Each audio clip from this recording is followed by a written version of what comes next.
Friends, to feel cool and fresh on a hot summer day, it's important to keep your ears cool and refreshed. That's one reason it's a good idea to keep ML's Soul of Detroit handy. You acid-erogative questions out of my face. It's gone. What are you doing? What are you doing? Come on.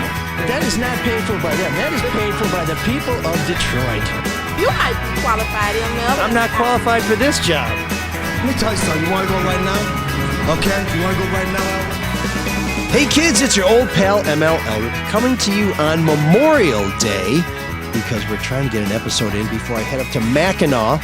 Fun. At the annual confab where all the politicians come and all the big money people come, and a few of us reporters come to try and figure out what it all means, and they usually just talk about we need more transportation. Oh, really? But does anything ever get done?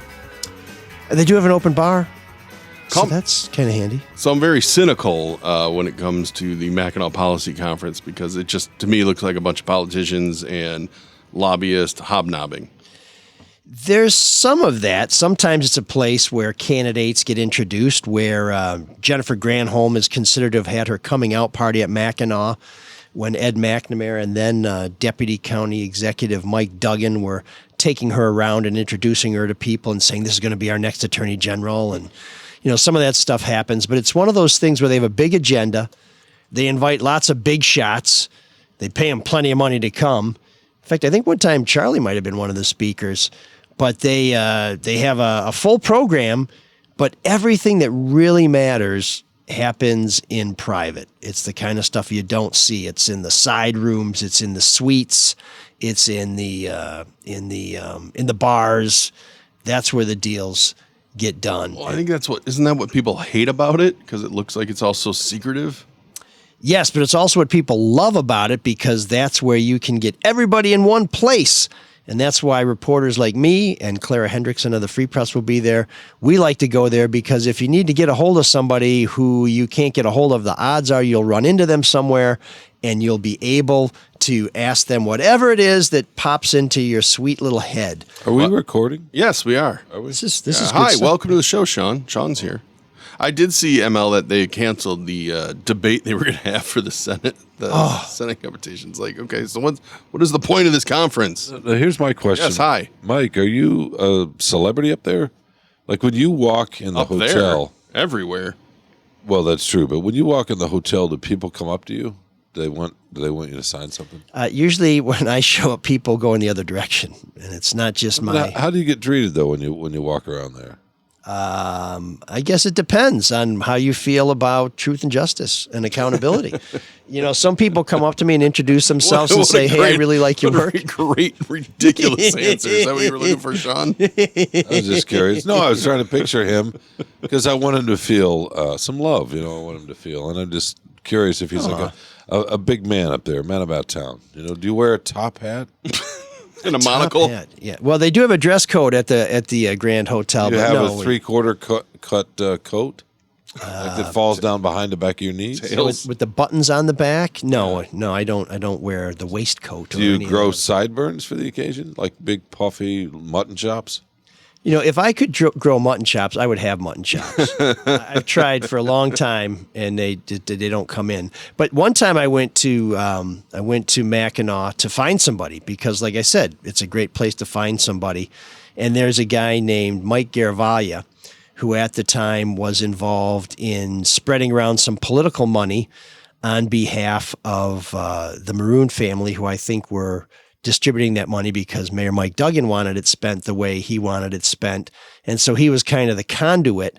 This is all legal, but a little on the dark side. And we couldn't get a hold of him anywhere. We couldn't find him anywhere, but we knew that he would probably be at the conference. And we checked and we saw that he was registered. This was when I was at Fox 2. And at the time we were working on this story about kind of sketchy political funds. And Craig Mauger, who is now at the Detroit News, in fact, he won a National Headliner Award. He won a first place in the contest where Sean won the bronze. So he's a great reporter too, just like Sean. And well, where'd you stake out? Maybe though? a little better. Where'd you hide out? Get to the... So what happened is we collaborated with him, and we're like, well, we got to find this guy. And if there's three of us, myself, my photographer at the time, John Brzezinski, the Bruiser. Oh, John. Yeah. And Craig, we figured we could cover the Grand Hotel, and there's another, kind of remote part of the island, Mission Point, where people stay. So we go up there, we get to the Grand Hotel, we walk in the lobby, and we've got our camera. So when people see you walk into a room with a cameraman, they're kind of like, this isn't good. And we're about to go up to Garavaglia. Garavaglia, we've never seen in person, but we know that he's... Is he tall? Is he related to the former Michigan State basketball player? No, we don't know. That would be the other Mike Garavaglia. But we don't know how tall he is, but we know he's a bald guy and pretty much looks like your typical middle-aged white dude. So we get in the lobby of the Grand Hotel. Eyes, we leave. Circles. I don't know if he's on beans or coming down from them. It's hard to say. But dilated pupils. Yeah, we had to leave at like 3 a.m. to get up there. It was going to be like a one-day trip. We weren't going to spend the night because everything's booked up. So this was really going to be a harrowing journey. So we get up there, we get in the lobby, and right away we're like, oh my God, he's right there. So we go to approach him, and we've been trying to call him. So fair enough if we just pull him out of a crowd, interrupt his conversation. And we're just about on top of him. And I look around really quick and I say, John, wait. And we pull back because I looked around and every guy in the lobby of the Grand Hotel was a middle-aged white bald guy wearing a polo shirt. We realized, holy shit, everyone here is Mike Garavaglia. And we searched high and low, and Craig searched high and low. We checked downtown. We checked the other side of the island. We checked everywhere. We could not find this guy the whole week, the whole day. He was registered. In the end, we went home exhausted, defeated, and then we caught him not too long after that outside the Townsend Hotel. So like the business guy with the bolo hat and the bowler hat and the apple in front of his face. Oh, the famous picture or painting? Yeah. Yeah, the anonymous. They all look the same. Yeah, exactly. Oh, maybe it's not that famous that I know. But anyways, in that regard, we were not necessarily welcomed. I guess. But every time we walked by somebody, they were very happy that we just kept walking. Here's my other question, though. Do you ride the bike? Oh, yeah. Absolutely. And what do you do with the earring when you have to sit on the seat? How do you ride a bike, Shawn? I know you have a beautiful Soul of Detroit bike in your garage, but your ear gets close to the seat on the bike? What are you doing? No, I'm trying to picture you riding a bike. My friend, I was a paper boy for 3 years. There's nothing I do better than ride a bike. But what do you do with especially a one-speed bike? Does your hat fall off in the wind? What do you do with the tail of your jacket? A newsboy cap. Flap down in the spokes. What's on a newsboy cap instead of a top hat? Yeah.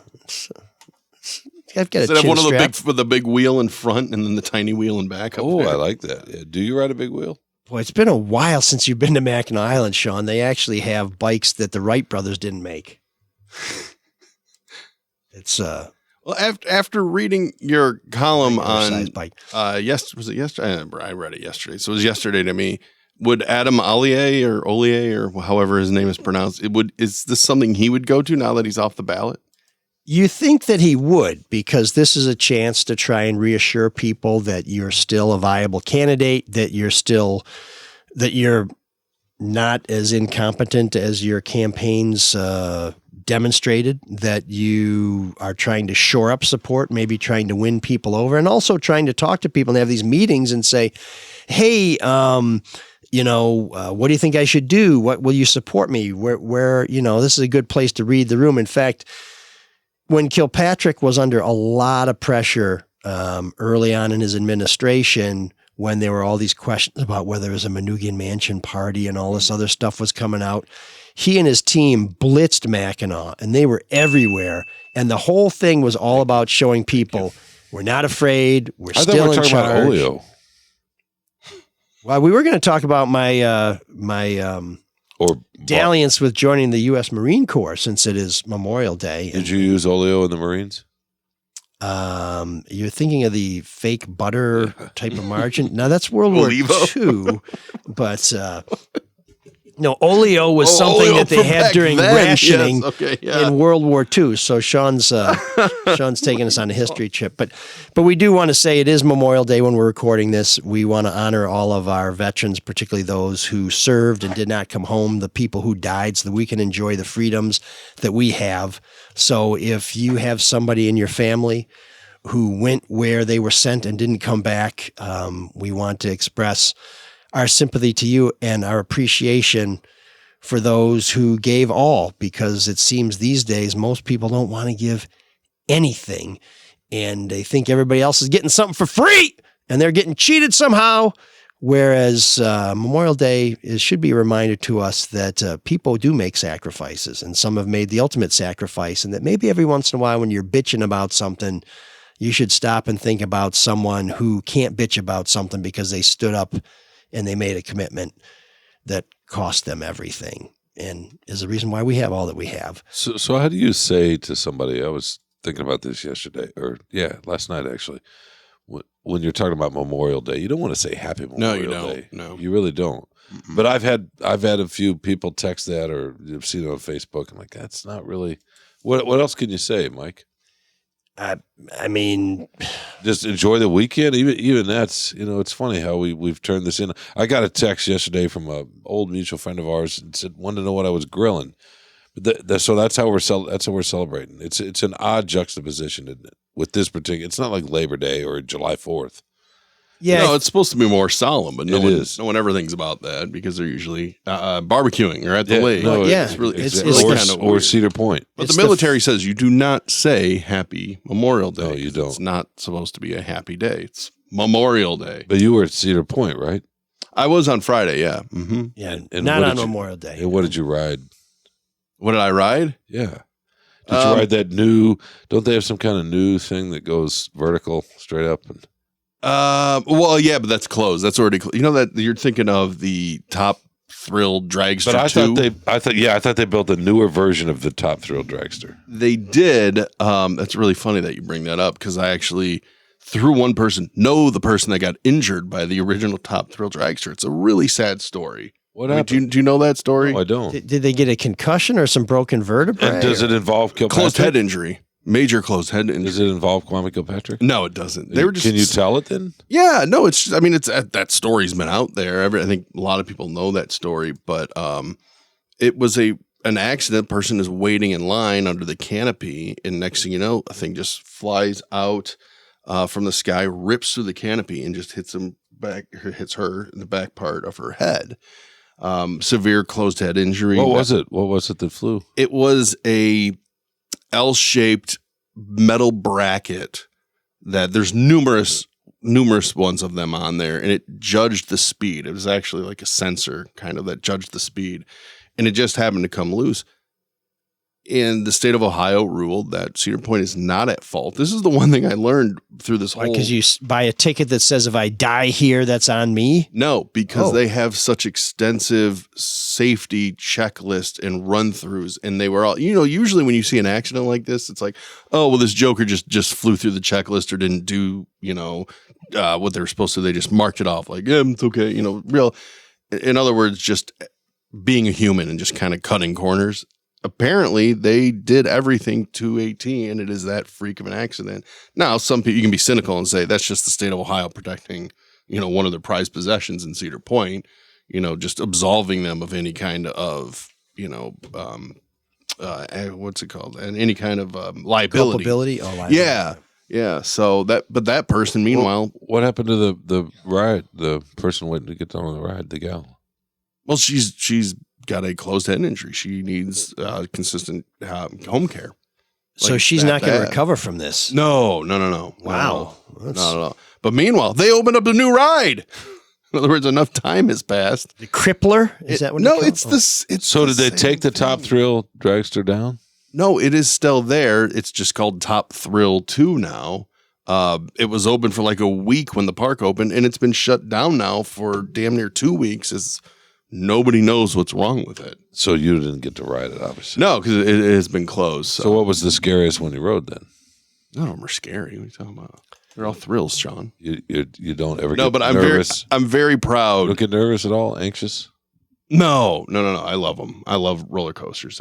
They're just a blast. But I'm really excited that my 10-year-old and 6-year-old are equally roller coaster fanatics. So much so that my 6-year-old had a total crying breakdown because I am not tall enough to ride everything, because she's only 46 inches and most of them you have to be 48 there. But Charlotte rode everything. What about the ones? Loves loops. What about the ones that you kind of hang, dangle, and then just drop? Yeah, so there's one there called the Valerian, I guess. It's called a drop coaster because you hang there and then it drops. The first thing's a loop. And Charlotte rode it with me. And going up, I could tell she was a little freaked out because she was kind of grabbing onto my arm, even though you're strapped. Well, that's because you're a good dad. And I said, close your eyes. It'll be over in 2 minutes if you don't like it. And then as we're hanging, I go, Char, you might want to open your eyes here. It's pretty cool. And she did. She did. She kept her eyes open. So no nerves, no anxiousness at all. For me? Yeah. No. How about you, Mike? I do not like roller coasters. What? You pussy. Don't like them. Why? Wow, I haven't heard that word in a while. When I roller coaster? Why is that not popular? Is that not politically correct? No, I have no idea. You wuss. It's just funny. You just don't hear that so much anymore. There are a lot, there are a lot of other words. Maybe it's I've been watching too much British TV and I hear twat too much. Is that better? No. Why don't you like roller coasters? Sorry, I was just wondering how we're honoring veterans with this foul language. The last time I went on a lot of roller coasters. They're not pussies, I'll tell you that much. No, or twats. I was living in Chicago, and we went to I think Six Flags, maybe a big one around there, and we went on all of them. And I'm not a really big fan of anything that makes my balls go in my throat when you hit those drops, and it feels like. Can you tell when they're in your throat? It feels like it. I'm not that flexible to actually have a real life comparison. My yoga skills do not extend to that extent, but that's not a feeling I really savor. But then when we got back, we were sitting on the deck of this place I was living in. I was like, and having a drink because it was hot as hell too. So having a cold drink, I'm like, I feel a little messed up, and I think I had a mild concussion. I just either that or this vertigo that I get every once in a while makes me susceptible to that, which I hadn't had vertigo ever before then that I knew of. I'm like, well, I don't really like them, and they make me dizzy, and standing in line behind a bunch of people who have like a shitload of tattoos and a fog hat T-shirt. It feels a little county fair to me. I'm not up for that. Yeah, no. Oh, so judgmental. The water rides, I'm cool with. If the flume ride, that kind of shit, I'm cool with that. If you would have just said that I have suffered from vertigo, I'd totally understand. Well, I didn't know at the time. I think I had a mild concussion or something. But I just didn't like him before then. It's just not my idea of fun. That's, that's not... I get my thrills in other places. You're not a thrill seeker. You're not a carnival person. I am a thrill seeker, just not in some conveyance. You go to the fair and just stick I've with the gone boiled bungee peanuts. jumping at Coney Island. That was great. I'd love to go skydiving. I love to go fast. I like anything that Wait, you skydive? The edge. I water ski. Wait, slow down. You skydive? No. I'd like to. I never have. Oh, have you ever skydived? No, I haven't. I would. Would you? The one thing I won't do is bungee, though. Oh, bungee was great. I couldn't. You did it at Coney Island? Yeah, which is probably not the place to do it because I'm not really sure how. Where's the height? Where do you get the height? Those things are. Yeah, it's on a crane. You're up there pretty high. So you could be at a carnival in 400 or 500 Des Moines. feet in the air, maybe. It's a little different. But I did it backwards, which was a trip. But here's the thing: not off a bridge out west over. No, I'd love to. Maybe then I would do it. Yeah. So I used to go whitewater rafting in West Virginia, and they have bungee jumpers off of the New River Bridge. I think. Did you hear any harmonicas? No, I did not. But neither did I have my compound bow with me. But there's the thing when you do bungee jumping that you don't realize is once you get to the bottom, you're like, cool, that was cool. Wow, I'm glad I did it. But then you go back up because there's tension on that elastic, and you're like, oh, so I'm going back up again. Oh, whoa, okay. And then you're like, then you get to the bottom, like, okay, I'm done. But then you go up, and you kind of go like half as high each time until you just run out of energy in the cord, and then you're just kind of hanging there, and then they unstrap you, and there you go. But it is kind of weird that you're like, oh, wow, now I'm just kind of bouncing up and down. I wonder how long. Well, I wonder when this thing's going to snap. Happen. Yeah. And that little roller coaster they had at Coney Island, by the way, I think it's since been dismantled. The Cyclone? Yes. Rickety as hell. And it was one of these things where you got to the top and you're thinking, we're going to slide backwards. And then sometimes you didn't slide backwards, but you also didn't move. And the people who worked there would come running up the tracks to push you over the next hump. Like, oh God, this doesn't really feel like something that is safe. Are you more of a bumper car guy or a go-kart guy? You want to use your skill and get past somebody, or you just want to run into them? Well, rubbin's racing, man. Even on the go-karts, you got to do a little bumping. They're both great, except I don't think there's any skill involved because controlling one of those conveyances is virtually impossible. Well, the go-karts, most of the tracks put governors on them, so you can't. Yeah. You can't go that fast. Did you ever go out to Irish Hills? Oh my God, all the time. I loved go-karting out there. Yeah. Oh, I forgot about the Irish Hills. Yeah. Let me ask you guys' opinion on this. I know you don't ride. Do you ride roller coasters? I had not a long time. Okay. So we took the kids to Disney, and they have that thing where you can buy, pay a lot more, even more than what you already pay to skip lines, but you have to pick and skip. And they have that at Cedar Point. It's called the Fast Pass, right? And so I'm like, I'm not going to buy that. So it's like TSA.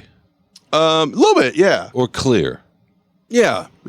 Exactly. For those that fly, yeah, the pre-check or the clear where you just walk the through. Security line. You don't want to hang out with the regular folks. I got to tell you, I will never again go to Cedar Point and not get the Fast Pass. So you had that, and for your kids. I did not do it this time. And the reason I didn't is because I'm like, I don't know how many of these Charlotte's really going to ride. If she's going to be one and just be done with it, and then I'm stuck paying another $215 for 2 fast passes. Oh, dude. Another reason not to go on a roller coaster. Well, that's why I wanted to ask you. They're really taking you for a ride. You're easily the most frugal person here. And now, after waiting... Responsible. How about that? Frugal. That's a better he's word. cheap. Responsible. No, he's cheap. After sitting in line for one ride, where you walk in, it's like half-hour wait, which turned out to be an hour and a half. I'm sitting there going, I don't care. My time's more valuable than this. Am I a snob for thinking that way to where I'd rather get in the 15-minute line and pay whatever it costs?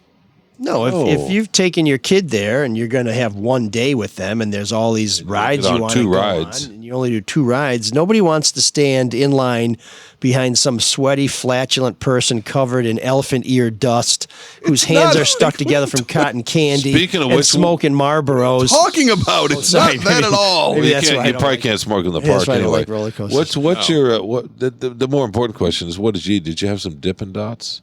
No, gross.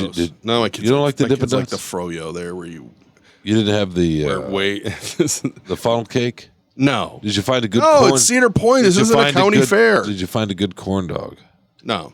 Damn. No, I had a hamburger while I was there. A hamburger. Yeah. Because it's Cedar Point. It's was not a county fair. Was it cooked in February?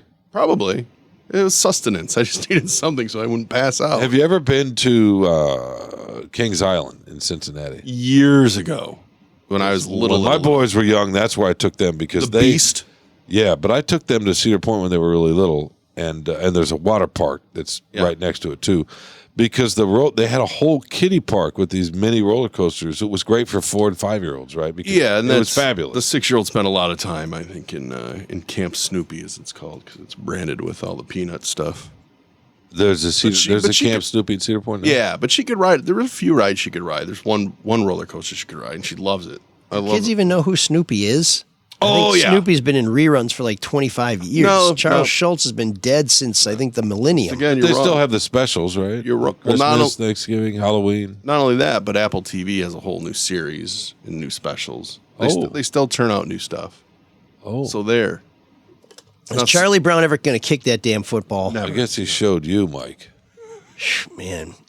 Okay. And is Linus, no, not Linus, is Schroeder ever going to take out a PPO against Sally? Sally, Lucy. Right, yeah. I mean, it's like, Or is it Sally? Sally, yeah.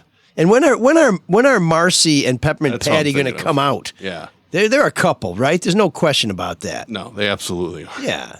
I mean, and it's not just a softball thing. They just seem to be very comfortable with each other. You mentioned earlier you almost joined the Marines. How does someone almost join the Marines? You either do or you don't. A long way around. Before we get to that, I got to tell you about why we're here, and that's because we have some great sponsors. Dr. Yaldo, who will help you see 2015. That's better than perfect vision with some of the procedures he has, so you can get rid of those contacts, glasses, and those annoying readers that that people have in every single room of their house. Luke Nowacki, who can set you up for a secure future with some great advice on how to manage your money. And Come Play Detroit, where if you want to meet me on the, well, I guess I'll just say where the rubber meets the road, that would be Belle Isle. Softball, you and me, mano a mano. We'll tell you how to get a discount so you can sign up for some great leagues from everything from kickball to pickleball to volleyball. They got it all at Come Play Detroit. So we appreciate them sponsoring the show, as we appreciate those of you who are watching us on Patreon because you are a subscriber, and those of you who get the show before anybody else for just $5 a month without all the annoying insertion ads. So thanks for supporting our show. So I was in college, and I was taking a war and morality class, which I found to be fascinating. It's one of the best classes I ever took. And one of the things they talked about is how regular people can go and do incredible things, both heroic things and savage things. And it all talked about how when you go to basic training, they strip you down and they build you up in the shape that they want you to be, to do the kind of things that you would never, ever do on your own. And I was really fascinated by this, and I was kind of... Wait, is this still part of the read? Dr. Yaldo is also doing hearing aids. Okay. Yes, and I think he also has a attention deficit disorder clinic. Never have Shawn act more like a listener there because he's in his phone. Yeah, and then realize the show I'm listening to is still going on. So yeah, you lost me at Peppermint Patty and Marcy getting it on. But No, I've been listening the whole time. You're right. A little bit too much listening, but go ahead. So anyway, Boy, way to just destroy whatever the story is. yeah. Happy Memorial Day. Oh, you're not supposed to say that. I know. I was paying attention, Sean. That was called irony.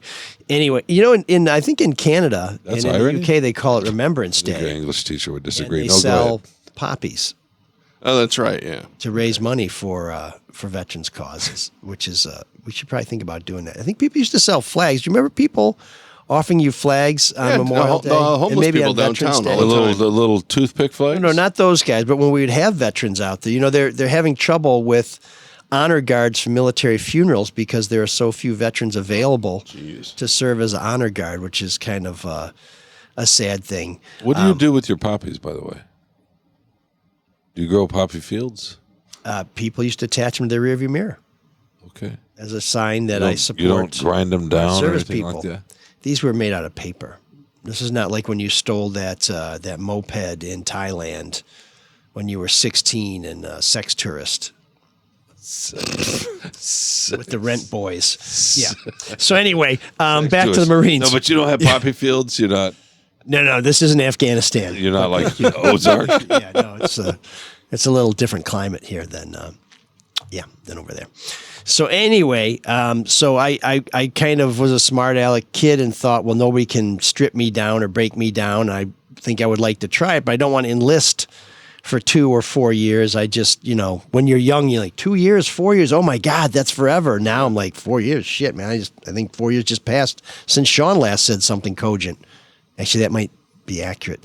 Might be longer than that. Yeah, I know. It can't be more than 5 years because we've only been doing this for 5 years. Really feels like 10. So, well, it's The story feels like 2. so anyways, I Would have been was done with worried. basic training by now. I'm sorry. It's So they my had this fault. platoon leadership class where you could basically go for the summer. And if you liked it, you could graduate from college as a second lieutenant in the Marines. And you had to qualify to do some physical feats to get in there and do a couple other things. And I qualified just barely because I was a pretty skinny beanpole back then. And the tests were somewhat arduous because it is, of course, the Marines. And then they say, okay, this summer you're going to Quantico. You're going to go to basically boot camp. And I thought, well, this would be great. Well, and they also said stuff like, you know, you're going to do this, you got to get ready, you got to run, you got to do this, you got to do all these other things. You know, we're going to pick you, you're going to be at the airport by 0600 hours. We're going to leave. If you're not there, you know, we're going to leave you behind. And there's all, you know, very much in your face Marine stuff. And so I went home that summer and I had started a painting business that was doing pretty well. And I was having some trouble with my girlfriend at the time. And Why? I wasn't running Why? the way. What do you mean? The trouble. because we were kind of going in different directions. I wish I knew why things were going badly. I was staying home to try and get them to go in a better direction, and it just didn't end up happening. But I thought if I went away for a summer, that was going to be the end of that. And then I found out other things, like I knew a guy who had done it before, and he said, yeah, most people wash out because they dehydrate, because it's hot as hell down there. You're wearing full gear. You're running all the time. If you do not stay hydrated, you're not going to make it. And then the Marines tell you some stuff they don't tell you at the beginning, which is like, all the gear we give it, you got to buy. I'm like, well, how much are we going to make? Well, you're going to make this much. How much is the gear? It's that much. Like, wow, so I may spend all this money on gear and not save any money for school the next semester, which is why I had to work in the summer. So I'm like, I don't know about this. I wasn't doing all the running I needed to do to get ready. I wasn't drinking all the water I needed to do to adjust to the amount of water you'd have to drink down there in Virginia in the summer. And so as the time to leave was approaching, I started thinking, you know what? I don't think I want to do this. And so I called the recruitment center in East Lansing, and they said, no, you're doing this. And I said, well, yeah, I really don't think I want to do this. And they said, if you are not on that plane, on that airport at 0600 hours, we will come get you. And I said, well, didn't you tell us that if we weren't there at 0600 hours, you would leave us? And he said, we will call you back. And so oh my God. I waited a tense day or two, and I got a call back. I'm sure they would have loved to be back talked to. And they called back, and they said, okay, you are out, but don't you ever try and join the Marine Corps again. I said, don't worry about it. I think we're good there. But everybody in my family was against it. They're like, they're going to grind you up. They're going to, and you know, I really wish I had done it, because I think that service is something we should all do. And I'm a big supporter of national service. I think everybody after high school should have to do a year of national service. And if you don't want to do it in the military, do it in the Peace Corps, do it in some civilian conservation corps, do it, you know, some local volunteer thing. But I think it's something that we've lost as a country, because when you take together the rich and the poor and you give them a shared experience, and you give people who may have not had some structure, and maybe they can earn a little money, I think it really does something to break down some of these barriers that we have, where we don't try and mix with each other. Well, so you want to pay your $200 to cut the line. Being very facetious. But I mean, we do have a system where we can all go to Cedar Point, and some of us have to wait for an hour and a half, and some of us only have to wait for 15 minutes. I know. When you do a national service, guess what? You're all scrubbing the head at the same time. You're all got the same haircut. You're all doing the same marching. Or you're all, you know, cleaning up the same neighborhood or building the same, I don't know, aqueduct. Do we still have those? I don't think we do.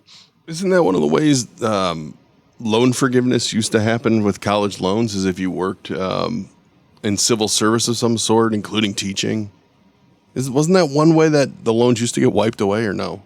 I don't know. I do think that there are programs where I think there are law schools that will forgive some of your law school debt if you work for a nonprofit legal service for a certain number of years after graduation, or if you do Teach for America, I think they may cover some of your tuition if you commit to teach in an impoverished area. Those programs are very competitive, by the way. So, you know, there is a desire to do this. Could you have seen yourself in the military? Me? Yes. At any point? Or no, I wish I could. And if so, what branch? What branch? Space Force. I mean, probably Air Force, because I've always wanted to be a pilot. Yeah. Oh, that's the other thing. I just wouldn't. Yeah. So not tough enough. If you don't have 20/20 vision, yeah, you are. You can't fly. If you wear contacts or anything, you can't fly. So I was bummed out about that. And when you go into these programs, there used to be a place at Gratiot and Beaubien called the MEP Center, Military Enrollment Processing Center. And everybody goes down there to get ready to go in, and you have to take physicals and answer questions and stuff. So I had to come home one weekend to get up early and go on a Saturday morning to get processed at the MEP Center. And I brought my laundry home, and I don't know what that, you know, I'm a college kid, so I washed laundry, and my mom, somehow there was like a red sock or some shit in there. So all my underwear were pink. And you're going down to this military processing center where you're going to be standing in line for hours with a bunch of other guys. I'm sure it's because of the sock. wearing pink tighty whities. Yeah, maybe it was a sweatshirt. I don't know. I mean, I don't know how to do laundry. You throw it all in, it comes out wet. You put it in the dryer. What was on sale? Yeah. So I get up early in the morning. I'm like, holy shit! All my underwear are pink. There's no way I can go with all these military guys wearing pink underwear. So luckily, I was able to grab a pair of my stepdad's tighty whities. So that's okay because you're standing in line for hours in your Fruit of the Looms. And it's an interesting experience because... Do you still wear them? Fruit of the Looms? Oh, yeah, tidy whities or whatever you want to call them. Briefs. No, I wear the boxer briefs. I need some support when I'm playing sports. Isn't that what everybody wears now? I think so. I think they've taken over. The boxers, not so comfy. The tighty whities, not so good. The fishnet, just never a good call. Banana hammock. And the butt floss. Yeah, I don't go with the hammock or the butt floss, so no way. No thongs. So you stand in this line to get processed, and it's funny how, and everybody's a civilian. Nobody has any military experience whatsoever. And you're really, again, this goes to the national service thing. You see everybody there, all walks of life, all standing there in our tighty whities. Thankfully, not our tighty pinkies. But you notice that if you're going to go to an officer program like I was, and there was a guy who was going to be an Army nurse, immediately people start to defer to you, even though nobody's been in the military yet. We're not officers. We're all in the same boat, but it's sort of like, oh, okay, these guys are going to be officers. And they gave us more stringent tests for stuff, like for, everybody wants to see, have you been smoking weed? They give you the simple test, but if you're going to the officer program, like, we're going to take some of your hair. And we're like, oh, shit. And I'm thinking, I'm counting backwards. I'm like, 9, 10. And how old were you? 21, I think. And could you listen to the Smiths? Oh, sure. In fact, this woman I was on the outs with, she was the one who turned me on to all that music. So then you go through all this stuff, and there's the other thing I learned. My very brief quasi career in the military, you learn a lot. One of them was that people who talk a lot of shit tend to be a little fraudulent because we're all staying in line to have our blood drawn. And I don't like getting my blood drawn, so I'm nervous. A lot of the guys are nervous. And there's this guy in front of us who just kept making jokes about like, oh, I hope nobody faints. Oh, I hope nobody passes out. And everybody's like, shut the hell up, you asshole. He's just going on and on and on. So he gets up to have his turn to have his blood drawn. And there are these two big Army nurses. And these are big guys. And they go to put the needle in his arm. He goes, I think I'm going to pass out. Like, no, you're not, soldier. And they each grabbed an arm. He was out like a light, man. I was like, really? This little bitch. And I was like, yeah, sometimes when people talk a lot of shit, it's really because they're scared or they're worried about what they're talking about. The rest of us were fine.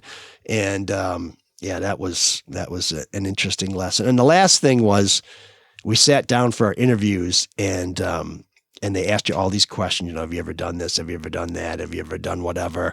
I think they may have asked me, do you ever smoke weed? And I'm sitting here thinking, well, how long have we been here? I've been about an hour. So it's been about 2. Are the results of those tests in? How did you smoke? I think it's, just a joint. Did you have a bong collection? Spleef, did you smoke out of a can, old aluminum can? I'm not above the Coke can with the little carburetor on the end, but no, I think it was just roll the doob, whatever. So anyways. Good roller? They used to have LP albums, man. Yeah. Not too tight, just right. That's the way you got to do it.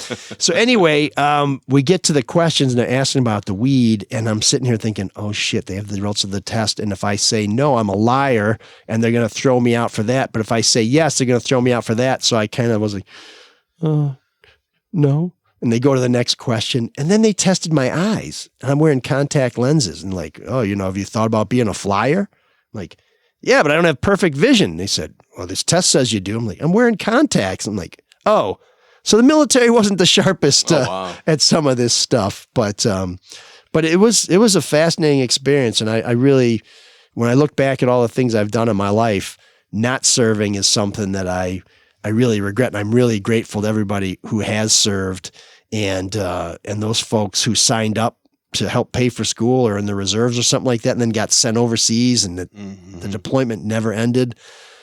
Oh my God. Thank you for making that sacrifice. It's a pretty big deal. And those of us who dallied with it, we're a bunch of punks. You never dallied with it, Mark? And we're grateful to you guys. And women. Say that again? You never dallied? No. Yeah, I wanted to Not even in the alley? I wanted to go in the Air Force and fly, but my eyes went bad, so. Well, you grew up in a military. I did. family, I grew up on Air Force bases, and I wanted that life, and I wanted to be a pilot. Did you want to be a fighter pilot? Do you want to do Hueys, or did you want to do? I mean, yeah, fighter pilot maybe, but I just wanted to be a pilot in the Air Force, and even just to flying the big C-130 Hercules. as my stepfather things? used to call them, Belvin used to call them, buses. He called those folks bus drivers. That's great. He was just so. That's pretty sweet. Yeah. No, what boy doesn't want to be a fighter pilot, man? Well, especially when you kid, literally grow up watching it. Grow up on bases. I mean, grow up around it. So, yeah. So for you, it was you're going to be a pilot or nothing. You didn't. There was no second choice for Private First Class Shawn Windsor. Airman first. No, class? yeah, I wanted to be a pilot, and there was no other choice, or marine biologist at one point, which was weird. So why didn't you go to the Marines and become a biologist? I could have. Yeah. What's funny? I so saw that joke coming a mile away. Are you getting that predictable? Yeah, I think so. Yeah, that was we may know each other too well by this point. Oh man, the geeks have inherited the earth. Did I do that? What a dork. Does him wanting to play with us again mean that he's turning into a geek, or we're turning into cool guys? Well, if Shawn had called Dr. Don't say Yaldo back then, if he had known about Dr. Yaldo, and I think Dr. Yaldo probably was doing LASIK back then because he is one of the guys who's been doing it longer than just about anybody. When did that come out? I think. Oh, boy. I remember when Decades. I was a kid seeing it on 60 Minutes because I think the Soviets were doing it first. It was like, revolutionary service for the people. We will fix the eyes. But I think it was probably just for good party members who got it. But I think Dr. Tafor in Windsor maybe was doing it in the early 80s. And Dr. Yaldo. Well, they had that RK surgery first, right? Oh, yeah. Maybe that's right. And yeah. Dr. Yaldo? Dr. He's Yaldo. been doing it forever. Yeah, he's one of the stalwarts. He's one of the guys. So when I had my LASIK done, I made sure that the person who did it had done a bunch of people I knew and had been done for many years, so that there were like no issues. And everything came back great. I got it done 2015. Love it. Dr. Yaldo, somebody's been doing it so long. If there's a problem, I think we'd know about it by now. But we heard from a young guy named Brendan, a salesman at a Detroit radio station who got custom LASIK from Dr. Yaldo recently and is pretty much blown away by how incredible it feels to be able to see a lot better than he ever did with his contacts. Yes, custom LASIK gives most people better than 20/20, which is considered perfect vision. Mark and I both have 20/15, which is great for distance. The Drew Lane audience, and I dare say the Solar Detroit audience, skews a bit older, and the bifocal implants for people 40 and older is an even simpler procedure than LASIK. Each year, millions of older Americans get standard implants to replace their cataract-damaged lenses. Now these amazing bifocal implants solve distance and near vision issues, allowing you to throw away those annoying reading glasses, get rid of those contacts that give you eye infections and cysts and all that. And you get the fluid and the cases and they get all grody. Get rid of all that crap. All these procedures are painless and take only minutes. So let Dr. Yaldo give you a huge lifestyle bump and spare your life the annoyances of glasses, contacts, and readers. Get a free evaluation at theyaldoeyecenter.com. And when you go see Dr. Y, tell him ML sent you. You know, we talked about a little bit about some of the politicians we're going to see up there. We did? At Mackinac. Yeah, I think you were probably. You were in your phone. No. I thought you talked about the politicians you were going to see. Oh, Mark asked about him. I think a conversation can be, an interrogative statement and a response. That's participating. No, I was actually. You're busy playing Wordle. I was listening. I've never played Wordle. He's thinking about funnel cakes. And now he'd make them better. No, I would like a corn dog though. I'm hungry. You guys have any corn dogs around? No, I don't. I'm not sure I've ever in my life said I could really use a corn dog. Oh, they're delicious. What's wrong They are with you? delicious. A good corn dog where you actually see them dip it, so it's fresh. Why are you making that face, Ulrich? You don't like corn? You don't like pork meat? Yeah, skeletal meat, eyeballs, chins, noses. No. Such an elitist. Not for me. Yeah, God. No wonder you listen to the Smiths. Sorry. Can't wait in line with other people. Well, only Morrissey is the vegetarian. No, I can wait in line with people. I just not but to have you my just brain slammed around. You just judged them all. While some carnies try and rescue me from now you're using high the word spot. carny. It's a derogatory term. You're really a man of the people, aren't you? Carnies, is that a slur now? Yes. Really? Yes, it's traveling entertainment. I don't know. So I'm trying to make a phrase. Yeah, Is that entertainment specialist? Carnival worker. Is that entertainment? Yeah. transport Transitional entertainment specialist? Yeah, that's right. Construction entertainment fabricator. There you go. Yeah, it's who often are unhoused except for mobile manufactured domiciles. Exactly. Yeah. Yeah, and Airstreams that smell like axe and piss. Jesus, so judgmental today. I know. Every trailer smells I like thought he was going to piss. say I'm judgmental every day. I'm giving these guys credit for bringing a little axe into the. So are carnies the geek of the week now? No. But Shawn, can I ask you a personal question? Yes. Thank you very much for carrying that segment, the main segment of the show. Thank you. I'm dragging a little bit today. I was out in the dirt. I thought he was not going to derail us again. Out the last few days, and yeah. What What do you mean you were out in the dirt? What does that mean? I'm planting veggies and flowers, and it just there's a yellow film all over Ann Arbor, right? Because of the pollen. Over here I too. think they call it maize. The allergies are. It's a maize film, as I'm led to believe. Ground up corn. You don't like ground up corn though, especially if it's affixed to the outside of a hot dog and dipped in hot oil. What are you talking about right now? What? That sounds delicious. It's like we have Denard Robinson on the show here. No. I was just drunk. I'm really suffering from allergies, and it's just dragging me down a little bit. So I'm dragging a little bit today. So thank you for carrying the show. Well, you should never save a drowning man because you get pulled to the depths. I know you would say, "Well, I carry the show every week." You do, but especially today. Thank you. I'm going to just move on.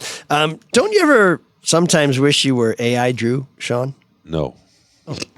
Not only would you have the voice of an angel, but you wouldn't have to worry about things like paying entertainment upgrade fees to Sirius Satellite XM or funding your retirement. For the rest of us in the real world, give Luke Nowacki a call at 248-663-4748 to see if you're on track for retirement. If you're Britney Spears, please dial using emojis only, not the numbers on your keypad, because when you call Luke, he'll make it all about you, sweetheart. Securities and investment advisory services offered through Mosaic Wealth. Inc. member FINRA SIPC. Mosaic Wealth. Inc. is separately owned, and other entities and or marketing names, products, or services referenced here are independent. Mosaic Wealth. Inc. Shawn mentioned Geek of the Week. I guess we're probably there, right? As we finally make it. Yeah, we played the intro about an hour ago. Ponders. Well, I think this is time to turn the tables on my friend Shawn, even though he's a little under the weather. And this week, we will not have a geek. We will celebrate somebody. Oh. A gentleman named Rob Hale, who was the keynote speaker at the UMass Dartmouth graduation. And we've had a lot of people get hooted off the stage at commencement speeches for one reason or the other. Even Seinfeld got a boo for once in his career. Well, Mr. Hale went up there and he announced to about 1,200 graduates that when you come up on stage, I am going to give you an envelope. And in that envelope is $1,000. $500 is for you to keep, and $500 is for you to give to a good cause. And so 1,200 graduates could not believe what they were hearing. And as they walked up on stage, Mr. Hale and his wife, who are benefactors for a long time, one of the richest guys in America, said he was trying to pass on to them the feeling of giving and doing something for someone else. This guy is the co-founder and chief executive of Granite Telecommunications. He's one of the country's richest people. And he can only afford $1,000? Yeah, well, it's $12,000. No, well, I got to do the math here, right? It's at 100. I'm just saying, there's someone out there that's like, you only give $1,000, the guy's worth $5 billion. Yeah, exactly. It's like, because nobody can be satisfied with anything. Well, I like that he didn't say give the $1,000 away, because people are like, I don't want to do this. But if you say give 500, keep 500, maybe that'll happen. I'll give 500 to my buddy who's graduating, and he'll give me his 500. Oh, I didn't even think about that. Well, it's not really a charitable cause. Those are the master's students. No, but it's generous. But one of the kids said that he thought about giving the $500 to a charity, but instead he gave it to a friend of his mother's who was really struggling. So that's cool. And another person took $500 and gave it to a program that gives gifts to needy children at Christmas that she had been a recipient of when she was a little girl. That's cool. So this is like a super cool It's a good thing, yeah. Yeah, and this Hale and his wife in 2022 gave away $1 million a week for a whole year, and they gave it to some very well-known causes and some not so well-known causes. And then told the world about it. Well, I mean, I guess we kind of know about it. So this is the fourth time that Hale has done this. I'm just being that asshole that gets mad at anybody. Yeah, because I thought we were trying to make Geek of the Week a little upscale this week. Yeah, because totally you've got a joking. Chargers T-shirt on. Anytime anybody gives money away to charity is a good thing. Yeah. There's always those people out there. It's like, we'll shit on anything. Yeah, it's all just to avoid paying taxes. Yeah. It's all performative. Are you wearing a Michigan shirt, by the way, Michael? No, those of you who are watching us can see that. Oh, okay. Wearing my very controversial It's another pejorative term. Well, the yellow maize shirt. I just could see the yellow should top, be and I thought, oh, he's a Michigan fan. It says now. pimpsicle. It should be sex worker manager. The original player. I'm an entrepreneur, small business person who delegates, more of a managerial position. Sex Well, worker you manager. did. Supervisory. You did apply for the leader, what was it, boot camp leadership? Platoon leadership class. Platoon leadership. So you did think of yourself as a leader even when you were 17 or 18. So that's not surprising. I was in my 20s then, I believe. Yeah, he said that, but you were busy playing Sudoku. Yeah, he's like, so Whatever game you're playing in your phone. you ground up the corn and then you put a little buttermilk in there. And You were then busy looking up recipes for corn dogs And when he you, said he was in his 20s. I haven't made a corn dog. You put the stick in the dog and then you dip it in the batter and then you dip it in oil. Sounds and delicious. Let it buzz Serve up it there with for a side of grape jelly. 4 minutes. What? This is only Sounds getting worse. disgusting now. Okay, so Mr. Hale said. What's wrong with you? Are under the weather. Sorry, go ahead. Mr. Hale said some other stuff. Anyways, he's Yeah, not, so he did a good thing. What's the song? he is not our Geek of the Week. There's an all-night party in room 7609.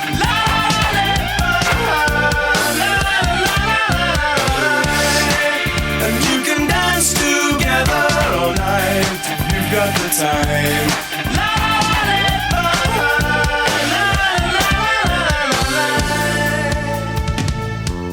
You know, I was thinking what could make corn dogs more disgusting, and then Shawn said grape jelly. And then off mic he said, and eating them naked. What? Yeah, I heard it. We heard it. Yeah, we got it. I can barely speak. I didn't say anything off mic. It's been captured.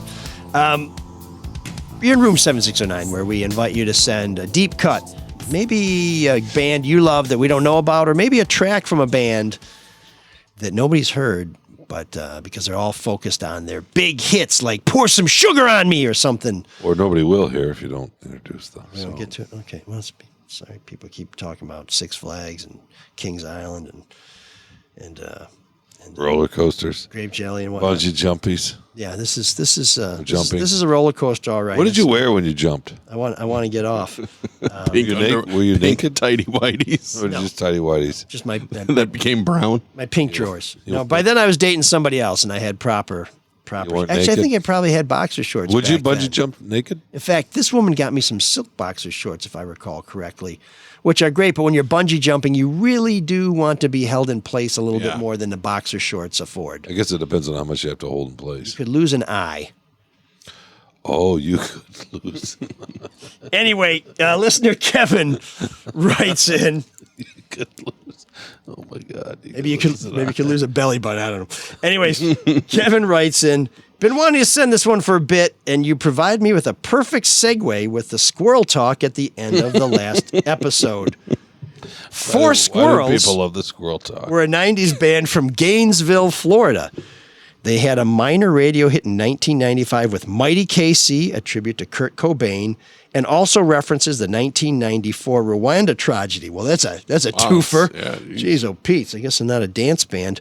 Unfortunately, just weeks before that, the band was involved in a tragic accident coming back from a show at CBGB's in New York. Anybody ever been to CBGB's? I haven't. God, I would have loved to have been there. What a back great in the place. day. Their lead singer, bassist, and tour manager were all killed in the crash. Jesus. Happy talk. Sony 550 and the surviving members Travis, guitar, and Jack, drums, decided to release their debut album as planned the following month. Though the song was initially written for Kurt Cobain, the video for the Mighty KC became a tribute to Bill, Jack, and Tim, who were lost in the crash. The song also took on a second meaning given the lyrics in the chorus sung by the lead singer Jack, and by the grace of God go I into the great unknown. Things are going to change in our favor. I don't know about that last part coming true. The band picked up the pieces. Travis stepped in on lead vocals, and they recruited a friend of the band, Andy, to step in on bass. They began playing shows and eventually decided it was not right to continue as Four Squirrels. They changed their name to Sub Rosa amid heavy pushback from Sony. They released their debut album, Never Bet the Devil Your Head, in 1997. It was critically well received but didn't sell well, and Sony failed to promote it. The band's compromise on the name change is that they allowed Sony to put a sticker that said, featuring members of Four Squirrels on the CD. The relationship continued to sour, and they were eventually dropped. They broke up a few years later. I've never heard of them. Getting ponderous. Four Squirrels are one of my absolute favorite bands, and I am convinced they would have done great things. Man. Ponderous, fucking ponderous. If not for the accident. A lot of REM comparisons, and yes, they were a huge influence, but there is a lot of Nirvana-style abrasiveness in their music as well. Their debut album, Plymouth, limited to 1,000 copies. I'm still looking for one. And their major label debut, Example, are both in my top 10 or 15 records. As far as my Room 7609 suggestion, I figure Mighty KC everyone knows, or would at least recognize. Not sure that's a safe bet. So I figured I would suggest another excellent song off Example called Under Smithville, or my favorite song off their debut album, Go On Up. Sabrosa also put out on their absolute, in my opinion, best hard rock songs of the 80s in Buzzard. I'm also happy to say I run with what is pretty much the official Four Squirrels Facebook group. Oh. Sadly, the band has been dormant as any online entity in any form at all for years. I'm delighted that members of the band and friends and family members of the members who were killed in the accident have joined and shared so many great memories of the band. We're trying to get a grassroots movement going for reissues, merch, etc. Things can become complicated with various estates, unfortunately. But here's Four Squirrels with Go On Up at some point.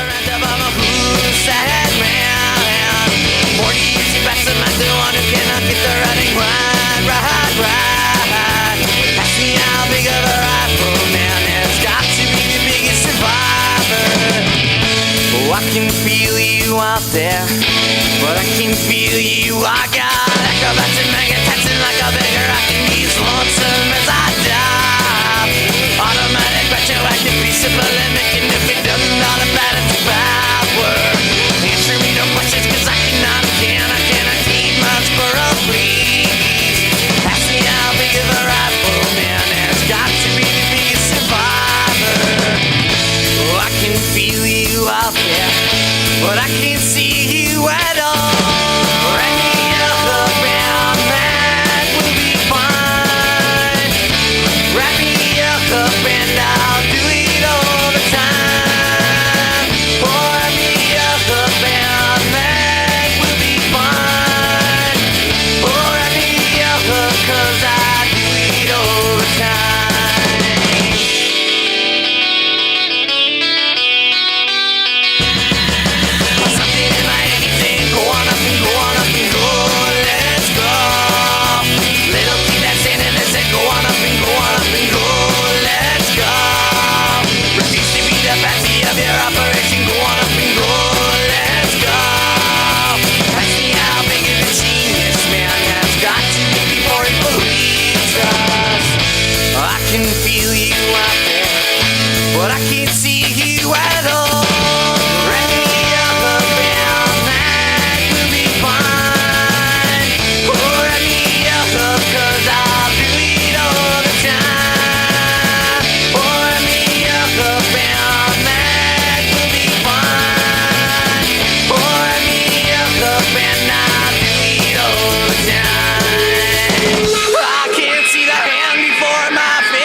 definitely hear the REM in there. It's yeah. Oh yeah.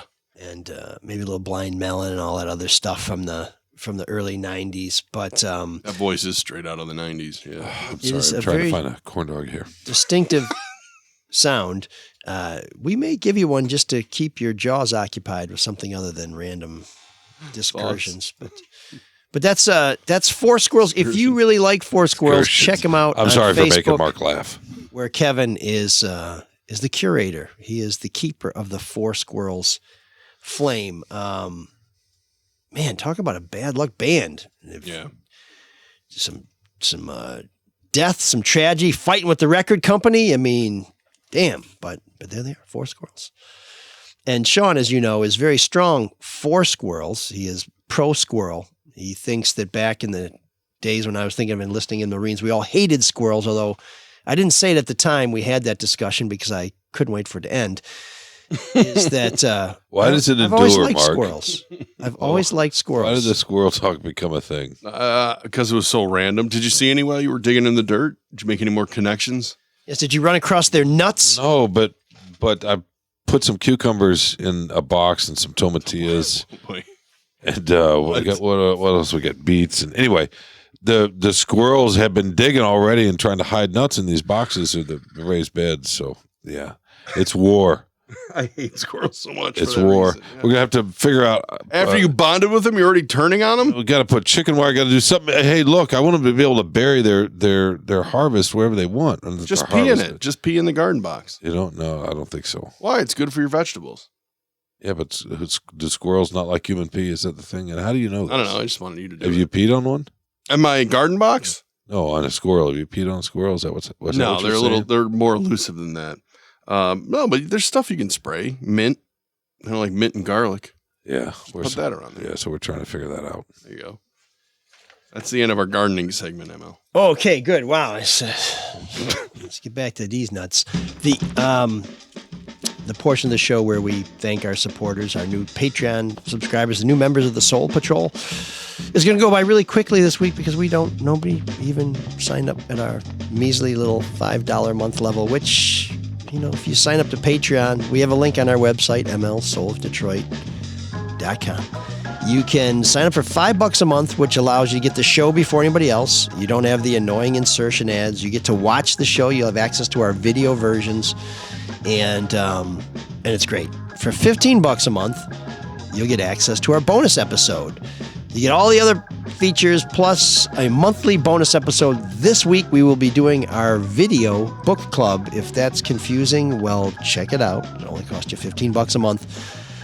We have other levels where you can get great stuff. $25 a month, you get an autographed copy of the Kwame Sutra. $60 a month, you get some free Soul of Detroit swag, a t-shirt, a sweatshirt, something that you can only get by being a member of our $60 a month level, which is great. And if you want to throw $100 a level in the kitty, or maybe you want to make up a number, doesn't matter. Just be generous, and we could even invite you in to sit in on the show and watch all this happening in person. It sounds kind of cool when you say it, but when you actually hear it, I give you $100 a month not to have to do this, but that's just because it's a beautiful day out finally, and we're in a basement. But we appreciate your support. It's what keeps us going. Sponsors come and go, folks. I'll tell you, it is not easy to support this show. So anything you can do, just $5 a month, goes a long way, and we really do appreciate it. We also love to get your feedback, and you can reach us at mlsoulofdetroit@gmail.com. That's where you can give us your feedback. That's where you can suggest songs for Room 7609. If you suggest a song, please make sure to give us a story, because oftentimes the story is as good or better than the song. Mm-hmm. I mean, I've never heard Shawn criticize the stories, but the songs, oh, Nelly! He's got plenty to say about them. Yes. Oh, Nelly with the grape jelly! And the corn dog belly. But, I have a piece of feedback. Oh, you do? Okay, great. I do. And this stuck in your teeth like a good piece of corn dog gristle. And this comes from Patreon too. Oh, you can leave comments on there. And it comes from a guy we know, and really great guy, Matt Jennings. Love that man. He says, I need to let you all know, in light of this past Mother's Day, that Shawn wrote an amazing piece about his mom a few years ago. No response yet. I make a point to read it every year on Mother's Day. It's a beautiful reminder of how fortunate I am to have my mother in my life. It's also a poignant and commemorative entry for those that have lost theirs. I encourage everyone to find it and give it a read. Good job, Shawn. P.S. For those of you that don't get along with their mom, check out the Kwame Sutra. Oh, damn. Oh. I thought Kwame and his mommy got along very well. She, get the bell ready, even paid for him to get a private flight down to Texas when he got out of Wayne County Jail in the text message scandal. That's nice. That article lives on. Very It's a kind great of article. you. Very kind of you. It's Shawn's legacy. Very kind of you. It's funny that popped up on my timeline recently. I guess because it was Mother's Day. It was Mother's Day, Sure. yeah. Imagine that. But everyone should find it and read it. We will try and put a link on our website, mlsolvedetroit.com, to Shawn's column and to my column on Adam Ollier and the misfits that have derailed his team. It's called the A-Team because he was in the military and he thinks that's clever. But the only thing I found in common between his A-Team and the one on TV is a bunch of screw-ups, not a bunch of screw-ups who somehow saved the day. They have derailed his campaign, including a former state senator who, he used to say Bert Johnson pays his bills, but he never really did. And do not use Ollier when you're making a corn dog. Olio. Said. Anyway, Scott writes, Scott's got a lot on his mind, so bear with me. You can edit it as you read. I prefer to take the Shawn method, which is just jump in, roll around in the cornmeal, and then dip myself in some hot oil. Scott says, I've been a huge fan of the Red Shovel Network. Drew and Mike, I grew up with them. Started listening to Charlie, and then I find you guys. ML, the fact you do all the digging and questioning that nobody else does is fantastic. Shawn, who I most align with because he sees things on a normal, as I might call it, plane. Mark, not sure where his thoughts are because from one podcast to the next, they might change here and there, but he's the closest age to me, and it's funny because we differ on a lot of stuff, but we agree on most things. Now, with the in-person communication via Zoom, via text messaging, via emails, I agree with Shawn on this one, technologies, health, just too many things going on. Sometimes not being in person still gets the job done when you use technology. It might not be the best, but if I can do the same amount of work from my home office as opposed to just driving into rush hour traffic, what's the difference? I like your show, but sometimes, ML, you just ramble on and on and on to the point where I want to turn it off because then Shawn saves the day. Well, it feels like a role reversal there, but that is why I continue to listen. The complete opposites come together as a whole. Oh, so that's nice. Scott ended on a good note. And then less than an hour later, he says, Mike and Mark are so worked up about stroking people in person. If that was the case, Mike would never have Guinness beer. Some jackass fell asleep at the wheel and it scorched the barrel. And look at what we have now. A nice hearty dinner in a cup. Wait, what? What? Or a pint glass. What are we talking about I'm here? so lost now. What happened? I think what Scott's Guinness trying to say is Guinness is a meal. Is that what he's saying? Well, Guinness is good for you, of course, but Guinness for strength, all that stuff. But I think what he's saying is that, hey, you know what? Somebody nodded off at work and burned this barrel, and it scorched the barrel and created that lovely dark brown beer that so many people like. But it was the transition maybe that Mark and I were a little lost. Yeah. I'm not here to or the lack of one. I was going to. No, that's your job as the person reading and seeing. And I was going to connecting the dots. I was going to edit Scott's email since they seem to ramble on and on and on. Connecting the but dots. I'm waiting for Shawn to save the day with the cogent. Look, comment. it's like there's no obvious connection between a corn dog and grape jelly. You know. So. Scott, are you questioning everything now? Scott says. Back to Guinness. It seems, I know it's 100 years difference between the discovery of Guinness and working from home. I'm filling in the blank here. It seems to me the old guy, meaning Shawn, is more up on technology than the two younger guys, meaning... Gross. Excuse me. Can't believe I'm the old guy. Couldn't reach the cough button. Still can't reach it, huh? What were you saying? You can't believe you're the old guy? No, I can't believe you're the old guy. Can I just give you a quick glimpse into my ridiculous, silly brain? The connection of the corn dog to the grape jelly is not a connection at all. It's just it's a trigger. It's not a trigger. It's an association from I don't even remember the name of this movie. Some small budget indie British movie I saw in the late 80s or early 90s about a guy who wanted to cook and open a restaurant who had no cooking talent at all, and he put the menu together to try to raise funds. And one of the items, this has always stuck with me, was a shrimp dish with grape jelly. Gross. So for some reason, that image in grape jelly popped in with the corn dog in an effort to be silly. So that's the association. Makes no sense. Clearly. Neither did the association. No, just the incongruity of it, right? The idea that you're putting things together that don't belong together. Mm-hmm. Kind of like me and Mike. Oh, yeah, no. We don't belong together, but as Scott points out, in the end, maybe we do belong together. Everybody who saw that movie, you don't even remember the name of, got the reference right away. Yeah. It was genius. Yeah. It was I wasn't trying to make a reference that people would get. I was merely saying something that was ridiculous. It was absurdist. That's it. Sure. I don't know. You get your savory and you get your sweet. Maybe. And sometimes that does work. And if you like corn dog and you put maple syrup on fried chicken, you right? probably have a tattoo on your arm that says "Mom," but it's misspelled. When you were a kid, did you ever let the maple syrup from the pancakes leak onto the bacon or the sausage? Of course. There you go. Scott rambles on. I don't need somebody to pat me on the back to tell me I did a good job. I can do a good job from my house, from my car, from the office. If the work is not hands-on and needs to be done in the singular location, what is the issue?